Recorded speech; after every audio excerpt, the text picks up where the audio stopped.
Hello. It works. Great. I guess I'll start with a GM as well. And GM.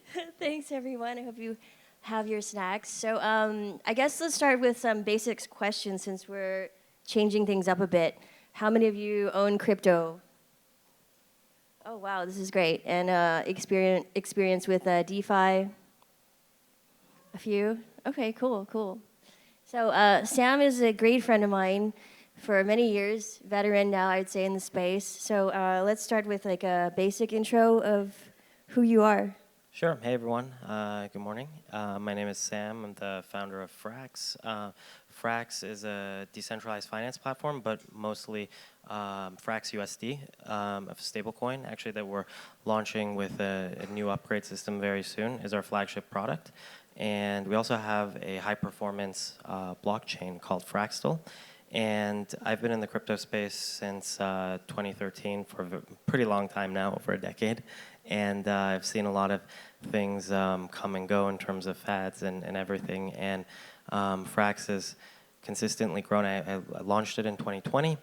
We have about 1.2 billion AUM, assets under management, or in DeFi, it's called TVL, total value locked, on our blockchain and our stablecoin in our DeFi platforms in total, and make about 70 to 80 million currently annual revenue. Cool. So let's get started. Maybe you can kind of explain a little bit about the stablecoin landscape here in 25 and how you see that. Yeah, so I'm a self-proclaimed what I call a stablecoin maximalist. You guys might have heard people call themselves a Bitcoin maximalist or other things, which basically means, like, if you're a Bitcoin maximalist, it means everything's going to use Bitcoin, or everyone's going to, given sufficiently long time, everyone's going to just start using Bitcoin for everything. My journey, actually, from when I started mining Bitcoin and crypto in 2013 changed me to a stablecoin maximalist, which basically makes, and I made up the phrase, but it basically means people aren't going to use Bitcoin as money. They'll use it as a good investment or savings, right? And if it's a good investment, it means you should later be able to sell it for more currency, right? Because a currency is supposed to be stable, keep your standard of living the same. An investment is supposed to increase your standard of living if it's a good one, right? And so my view in crypto, as I continue to kind of go through the journey, is that as crypto gets bigger and bigger, stablecoins are going to become a multi-trillion-dollar industry and opportunity after Bitcoin itself. And so that's what really got me interested in decentralized finance before it was called DeFi. And stablecoins before, there was like 30, 40 of them. And Frax USD is our stablecoin. It's actually going to go through a really big upgrade, and we're launching it with Blackrock, which is our most recent strategic partner. So it'll be a mint-redeemable stablecoin that actually pays savings rate. And it has this special feature that it separates currency issuance, it's like the stablecoin minting, from who custodies the actual collateral. It's a fully backed stablecoin, nothing funny, nothing Terra Luna, things that people have heard of probably before.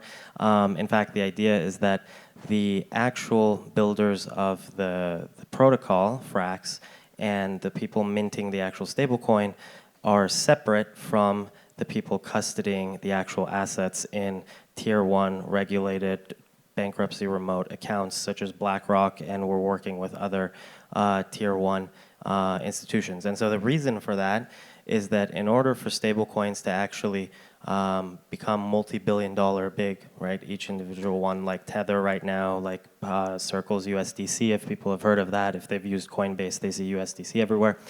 You need to actually have a system where you can redeem the stablecoin for real cash from reputable entities, right? Like BlackRock, like, for example, Fidelity, people that trade stocks know these names, like Vanguard, and all of these important institutions that actually people trust with their savings, retirement accounts, stock brokerage funds, and things like that. And so we created this kind of system where we, as the currency issuer, the smart contract deployer, the people that can actually mint the Frax USD stablecoin, can do it in lockstep only after people that are the custodians, like BlackRock and others that are coming online soon, actually show proof that there is one-to-one cash or short-dated treasury bills backing the stablecoin. And so what that actually allows you to do is quickly get the stablecoin integrated in credit cards, payment service providers, all of these good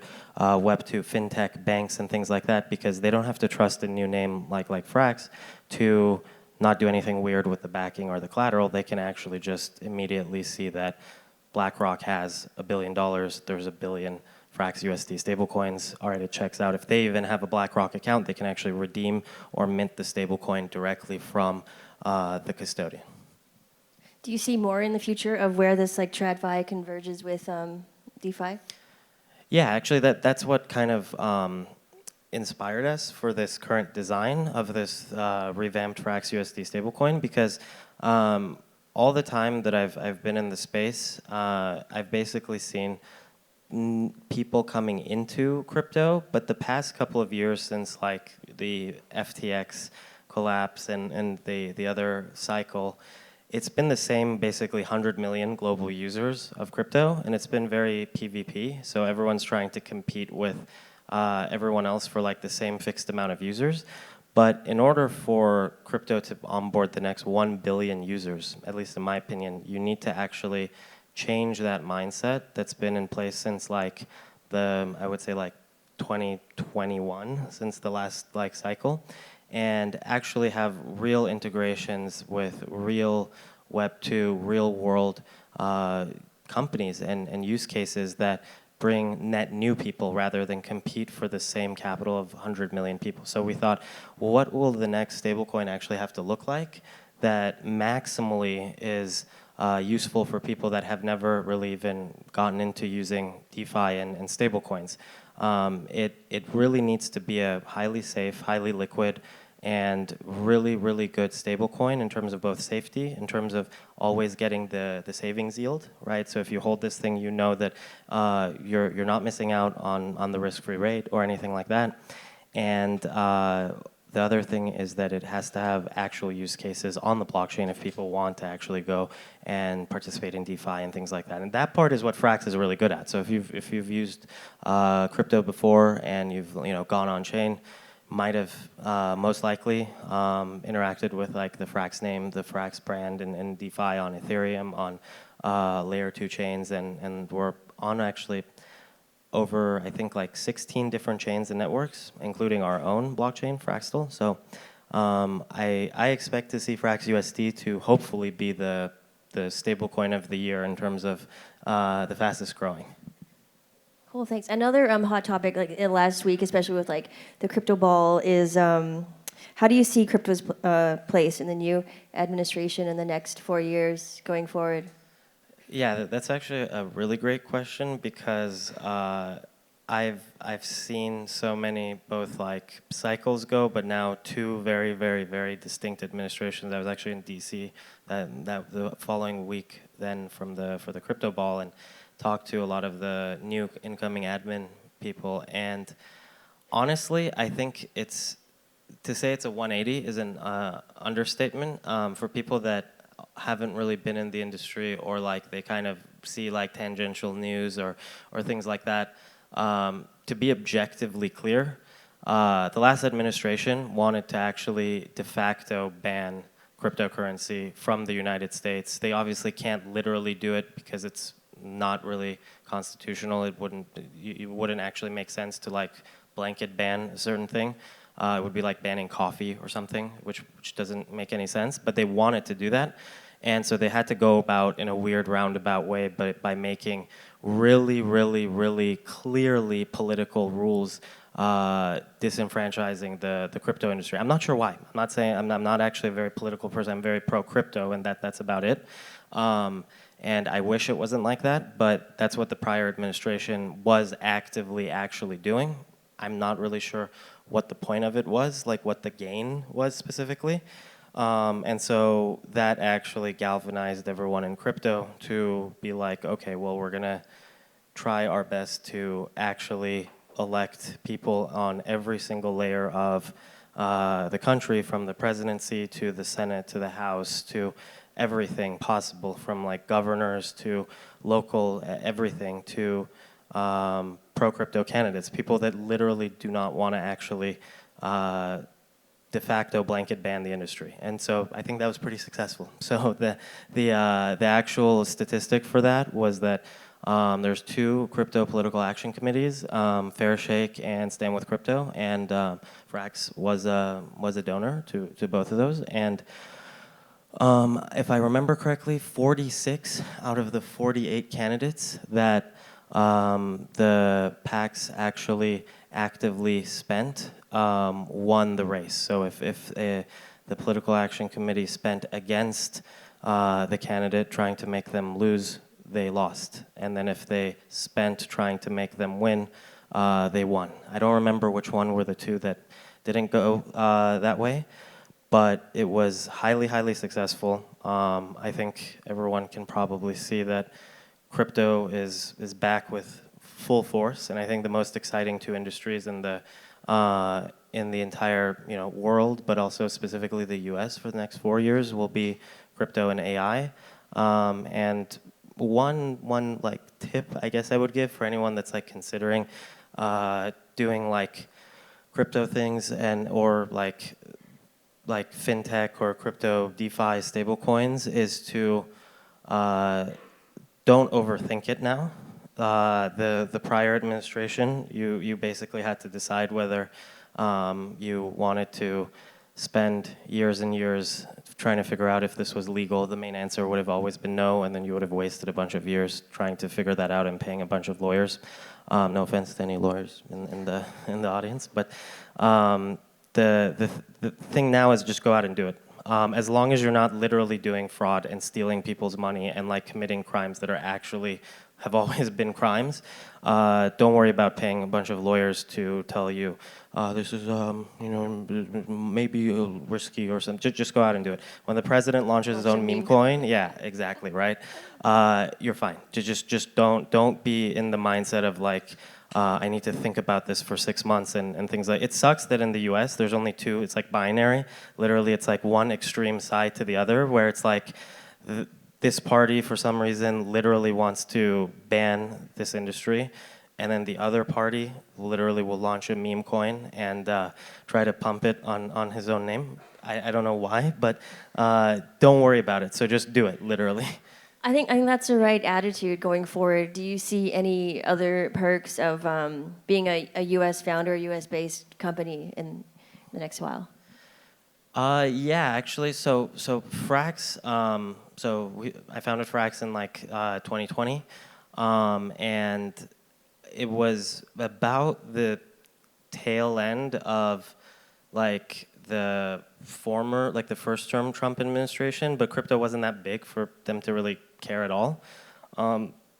Trump made like one anti-Bitcoin tweet or something, if some people remember. He was like, I don't like Bitcoin. I like the US dollar because America is awesome and it's only the US dollar and that was like the only thing he cared, and no one really cared. And then the Biden admin came, and then weirdly, it was fine for like a year, and then they went super like anti-crypto, and everyone started moving out. So I'm actually Vegas-based. If anyone here is, anyone here, raise your hand if you're Vegas-based. Nice. I'm here, and I was always here, and before I was in LA, and so everyone was telling me to move and leave, and then everyone left to Hong Kong, Singapore, overseas. I just never really left, and thought that we could stake it out. I told myself if the policies didn't change last November for like the new year, I would leave. I was thinking of either Hong Kong or Singapore, but now I think the United States is even more attractive than Hong Kong and Singapore and any other country in the world because of the really crazy, random, and amazing flip. So there's going to be obscenely large advantages of doing crypto AI from both tax, like regulatory benefits, all of these things. So I think it's literally now probably the best country in the world for starting a crypto company for the next 4 years at least. What kind of advice would you give to these people, like new entrepreneurs or old, that like want to get into crypto, start a project?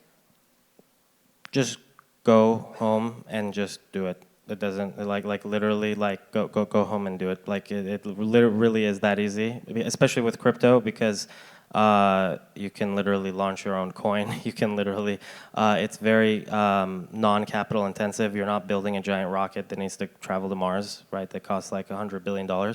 You can just go out and do it.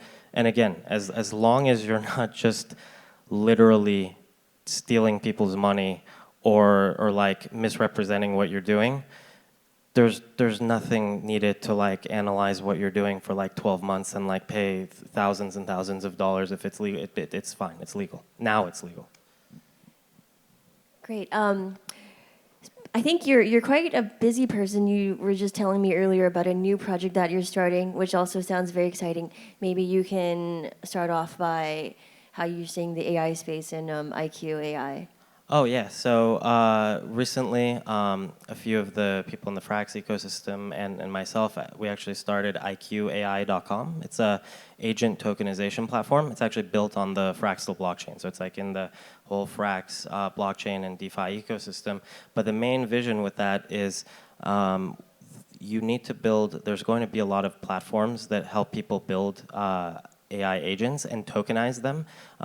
People might have heard about meme coins and all this stuff now, but I think that most people in the space that are always looking forward, what the next thing is that the most like kind of next generation of like tokens that actually have like value, but also some mimetic branding are tokens that represent AI agents, specific kinds of agents, specific kinds of models, specific kinds of AI that does a highly specialized task, whether it's funny, whether it's manages your funds on chain, whether it does anything unique that's trained to do specific things like that. And when you make those kind of AI like agents and models, right now the only way to monetize those is selling subscriptions, right? Like you have an AI company and it's like, hey, use my really cool AI that is a really good comedian, you'll be entertained, or it'll help you do your taxes or something.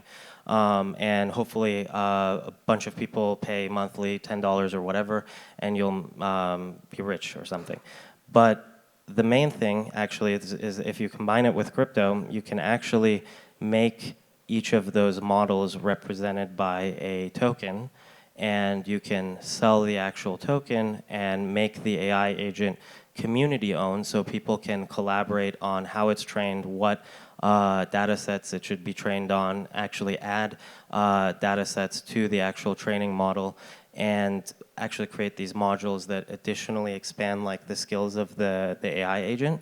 And the token is quasi like not a stock in a company, but a representation of this AI agent. And so since agents are actually completely digital, right, they're literally just a large file of matrices and weights, and so they can actually be uploaded to decentralized blockchains or IPFS. People can literally own tokens that represent this specific agent with a personality, with an actual core set of skills that's always constantly improving. And then that agent obviously can do tasks on the blockchain and earn a certain amount of fees. And then so where do those fees go? Who actually governs that AI agent? The people that have the token. And so IQAI.com's goal is to create an agent tokenization platform. So it's called the ATP. And so if you go there, you can actually start designing your own agents and tokenize them, and then other people can invest and trade in those agents and those tokens. Yeah. Can you give some examples of agents you've seen being built and what kind of skills they're doing, or companies that are building them? Yeah, so right now there's a few agent like tokenization platforms that are popular. Some people might have heard of Virtuals. It's on another blockchain. Most of it right now is still really early, so they are AI agents that are specific personalities and video game characters in a specific type of talking style, specific type of personality, and then they actually can play video games against other people. So it's kind of like AI that's in the entertainment and gaming space, except now that this like sector has gotten a little bit more and more advanced, people are thinking about, okay, well, this stuff is really cool, but it's going to get a little bit boring if it's just AI agents that are video game characters and can, play video games and be like cool characters and stuff like that. So people are starting to design agents that do valuable tasks on chain. So actually, decentralized finance agents. So like kind of like a robo financial advisor, kind of like things that actually can take in your like funds or something and actually do stuff on the blockchain with them. AI right now, literally the only thing that actual sovereign, like independent AI agents can do is interact with crypto, right? Because they can't open bank accounts. The only thing they can do is maybe control like API keys of your bank account on like Wells Fargo or Bank of America or something, but they can't actually take the money and like sovereignly do things with them.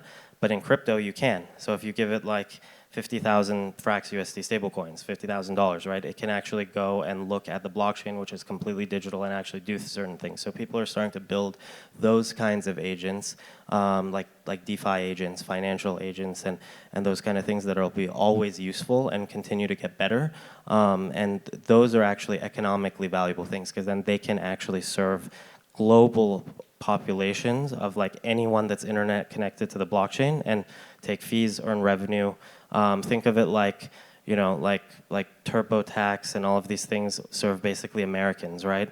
But imagine if there was like a TurboTax software that just applied to any human being in the entire world for tax planning or financial planning and certain things, and you immediately could actually market this out to every single internet connected human being immediately without like having to localize it or anything. So like the market is really, really big for these kinds of things, much bigger than people are used to for like Web2 subscription-based software on the internet because they all have to be localized. Thank you. Let's go back to, with your experience on tokenization, what are your thoughts on RWAs in categories like real estate? Yeah, that's actually a good one as well.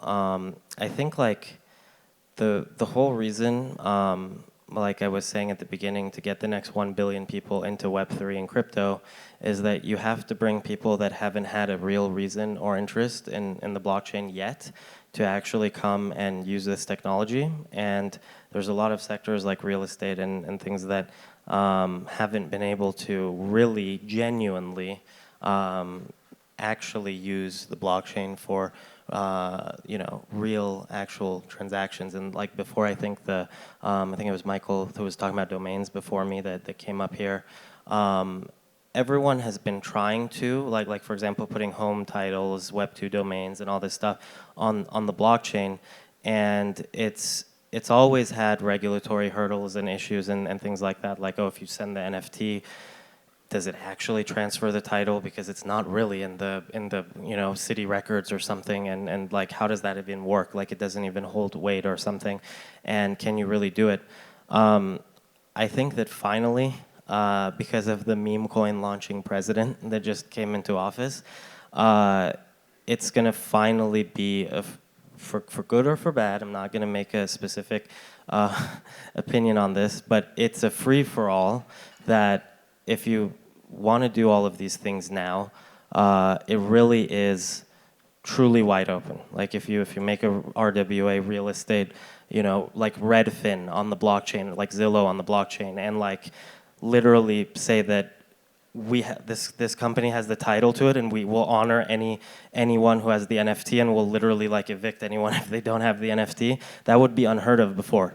But I think it'll work now. I think if you do it and you're just like, you know what, this is how it should be, and anyone with the NFT can own all these homes, the federal government probably has your back because they're pretty silly in on this. So it's a pretty big opportunity. So I would highly recommend to not ideologically fight it and just be part of the opportunities and try to actually build and take that market share. Great. We're going to leave some time for Q&A, but before that, can you please share your thoughts on 2025 and beyond? What market trends or things like that with everyone? Yeah, for sure. So I mean, I think people probably now know kind of how I'm thinking about it, which is that if you're in the U.S. Or you want to build something in the U.S., it's probably honestly the best year to do so in, honestly, I think, since crypto has existed because of how big it is now and how pro this administration is to this industry. And so literally anything in the crypto space that you all want to do that hasn't been able to be done before for regulatory reasons, or you want to use stable coins in your business but you didn't know how safe it was, or like if it was legal, or like if your customers would like be dissatisfied or something. Now's the time to check it out. For stablecoins, feel free to talk to me and stuff, but anything else as well. Now is the real time, and it'll move really fast. As everyone knows, crypto moves very, very fast, and the first people to really jump in the deep end, I think there will be way, way, way outsized rewards. Thank you. I'm going to open it up now if there's any questions from the audience. I see your hand. Hey Sam, what was your reasoning for launching your own L1 blockchain? And can you talk about kind of how that process was going from protocol to your own L1? Yeah, that's a great question. So we have our own blockchain called Fraxtal, and it's a high performance, low cost, low fee blockchain. And the reason for it is that this actually goes into kind of a little bit of more technical philosophy with the blockchain space. But I think that every protocol that becomes bigger and bigger will eventually have to make a decision whether to launch their own blockchain or be fully chain agnostic and like be on a bunch of chains but not have their own chain. Frax actually did the very, very unique thing of doing both. So we do have our own Fraxtal blockchain, which is growing pretty fast. It has a couple $100 million of TVL and applications and developers building on it. And the other thing is that our Frax stablecoins and assets are, like I was saying before, on about 14 to 16 different other blockchains, because we don't mind where our currency is issued or used as payment. We just want people to use Frax USD and our other assets. So it's all part of the, I guess you could call it the Frax global domination plan. Does anyone else have a question?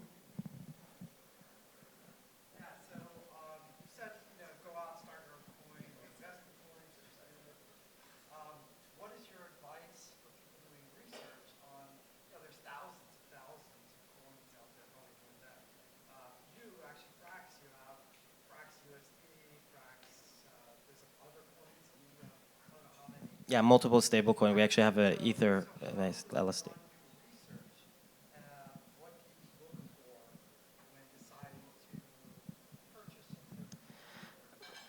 Yeah, that's a great question, because now the competition for attention is exploding, right? The president has his own coin, right? So it's a really different landscape. The first thing before you do any research is to decide what you want to invest in and know what your own thesis is, and then find the tokens or coins or projects that match yours. For example, if you just want to invest in, if you want to call it investment, into like meme coins or things that are highly volatile but have very, very, very good chance of making or losing a lot of money real quickly, but that don't really have fundamental value, that's fine. There's literally nothing wrong with that. But then take your research in that direction and see, like, will the president tweet about his meme coin again? If he does and he says you could pay taxes with Trump coin, then probably try to trade on that, right? But if not, for example, Frax has over $1 billion AUM and makes about 70 million revenue annually, which does not go to a company. It goes to the Frax share FXS token holders and the protocol DAO, like the treasury. That doesn't sound like a meme coin. That's more fundamental value, things that people understand. And if you are into investing like that, more long term, then first decide where in the fork in the road you want to do things.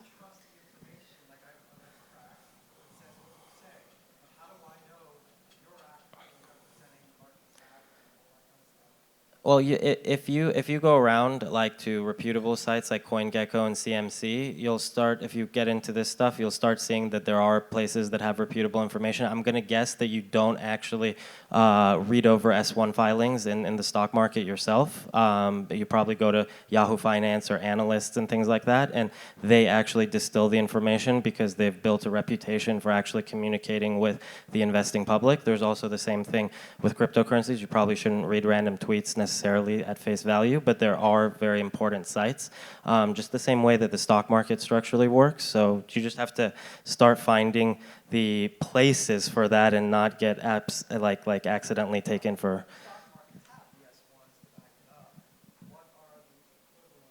So for example, CoinMarketCap and CoinGecko, they don't list stuff like without actually directly like talking to the team about certain types of metrics. Some of them are just publicly viewable, but the other things like the vesting schedule, circulating supplies, things like that, you can trust them because they almost always, as best as they can, go directly to the team, ask for proof, and then look through the actual smart contracts and then show, for example, how much of this coin is circulating, how much of it will be in the hands of like the team or other investors that could sell it and things like that. Okay, let's go to you. If I'm a merchant, why would, and I want to maintain some reserves online, why would I maintain it in a stable coin versus fiat? Yeah, so I've been asked this question for about like 6 to 7 years, and every year I think it becomes a little more like self-evident and obvious, but basically for digital representations of cash, not super risky ones that might or might not be worth $1, but literal digital representations of cash like Frax USD that's just backed by Blackrock treasury bills or cash equivalents. Objectively at this point, tokens are much, much better at settling value than US dollars. You can literally send it to any internet-connected person 7 days a week, 24/7, less than a minute, like finality, settlement finality, rather than Swift, T+2, or banks that close on Fridays and the wire hits on Mondays. It's just like, at this point, if it's the right stablecoin and you make the right decision, and then they get the yield from all the treasury bills, so it's like cash that actually continues to pay yield. It's almost like I should ask you the opposite. It's like, why shouldn't you do this? Actually, it sounds like you would. It sounds like someone saying in 1999, why should I use email if I can just put a bunch of like stamps on a mail and like go to the post office? It's like, well, you could, but why would you do that anymore? I saw a question over there. Let's do a last question. Based on us, we see more and more stablecoin issuers coming forward and more small businesses, medium, adopting stablecoins. What, in your opinion, what do you think needs to happen to improve the user experience if businesses are going to be accepting so many stablecoins and users are coming to pay like different stablecoins? How do we improve the user experience for both the businesses and the consumer? Yeah, well, the most important user experience is like all of the stable coins that like USDC, like Frax USD, like Tether's USDT that are actual literal dollars that are like they should not actually be thought of as different stable coins. They should just show dollars. For example, like everyone probably has different banks, and the technical thing that you all have is like a certificate of deposit at Wells Fargo, certificate of deposit at Bank of America, certificate of deposit at Citi. No one sees that, right? Because of the FDIC blanket insurance, all of these are exactly identical and fungible, and people just show dollars, right? So as soon as there's a congressional legislative bill that actually defines these stablecoins that are this structure, that have like tier 1 custody by Blackrock, by these entities, and they're real cash, they are in law, they're legislatively not only legal but equivalent, they will almost certainly look the same way as a bank balance. And honestly, small businesses don't need to even think about that right now. Congress will almost certainly, with a full Republican, both chambers, fix that in the next like 12 months. Thank you, Sam, and thank you, everyone. We'll stop Thank now. you.